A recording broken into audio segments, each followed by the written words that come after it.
রাজশাহী বিশ্ববিদ্যালয়ের প্রাকৃতিক পরিবেশ বাংলাদেশের বিশ্ববিদ্যালয়গুলোর মধ্যে অন্যতম শ্রেষ্ঠ ও মনোমুগ্ধকর হিসেবে বিবেচিত। এটি প্রাকৃতিক সৌন্দর্য, সবুজে ঘেরা ক্যাম্পাস এবং শান্ত পরিবেশের জন্য সুপরিচিত।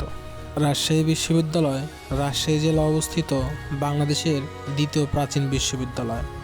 এটি একটি সরকারি স্বায়ত্তশাসিত গবেষণা বিশ্ববিদ্যালয়। 1953 খ্রিস্টাব্দের 6 জুলাই এটি প্রতিষ্ঠিত হয়। রাজশাহী বিশ্ববিদ্যালয়ের বর্তমান শিক্ষার্থীর সংখ্যা প্রায় 32,000। প্রাচ্যর ক্যামব্রিজ খ্যাত এই বিশ্ববিদ্যালয়টি রাজশাহী বিশ্ববিদ্যালয় রেলওয়ে স্টেশন ও ঢাকা রাজশাহী মহাসড়কের পাশে রাজশাহী শহর থেকে 4 কিলোমিটার দূরে অবস্থিত।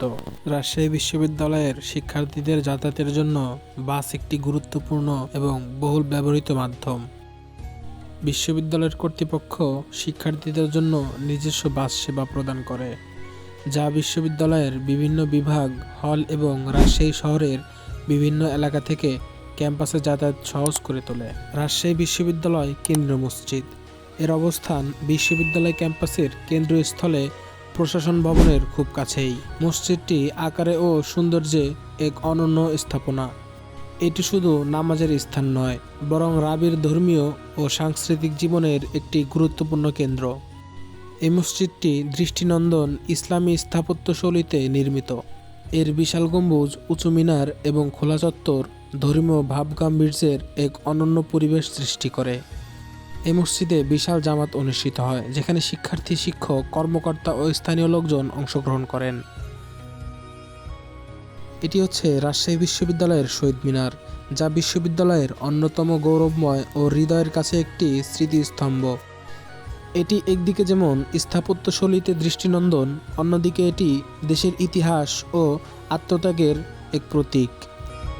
শহীদ মিনারটি নির্মিত হয়েছে 1952 সালের ভাষা আন্দোলনে শহীদদের স্মরণে। ব্রিটিশ যুগে রাজশাহী অঞ্চলের শিক্ষার মান উন্নয়নের জন্য 1873 সালে প্রতিষ্ঠিত হয় রাজশাহী কলেজ। সে সময় রাজশাহী কলেজে আইন বিভাগ সহ পোস্ট গ্র্যাজুয়েট শ্রেণী চালু করা হয়, কিন্তু এর কিছুদিন পরেই বন্ধ হয়ে যায় এসব কার্যক্রম। সে সময়ই রাজশাহীতে একটি নতুন বিশ্ববিদ্যালয় স্থাপনের প্রয়োজন অনুভূত হয়। 1947 সালে দেশ বিভাগের পর পাকিস্তান সরকার দেশের সব কলেজ ঢাকা বিশ্ববিদ্যালয়ের অধিভুক্ত করার প্রক্রিয়া শুরু করে। তো বন্ধুরা, এই ছিল রাজশাহী বিশ্ববিদ্যালয়ের সংক্ষিপ্ত ইতিহাস।